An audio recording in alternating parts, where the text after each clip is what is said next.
আলেক বান্দি মারা যাবার পর কবরে রেখেছে। তার ভাই যখন কবরে রাখতে চায় তখন তার পকেট থেকে একটা কাগজ পড়ে যায়, গুরুত্বপূর্ণ একটা কাগজ, যেটা অফিসে ওটা না থাকলে ঢুকতে দেয় না।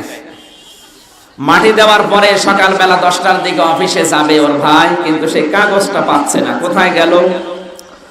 মনে করতে করতে হঠাৎ স্মরণ হয়েছে যে আমার কাগজটা আমার বোনকে কবরে যখন রাখতে চায় তখন হয়তো পড়ে গিয়েছিল।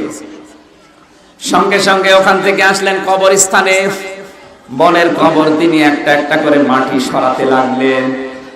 কিন্তু দৃশ্যটা ভয়ঙ্কর, এটা কিন্তু কোরআন হাদিস না, শিক্ষার জন্য বলছি। হঠাৎ তাকিয়ে দেখলেন কবরের ভেতরে কান্নার আওয়াজ আসতেছে।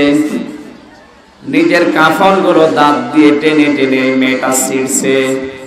কবরের চারিদিকে দাও দাও করে আগুনও জ্বলছে।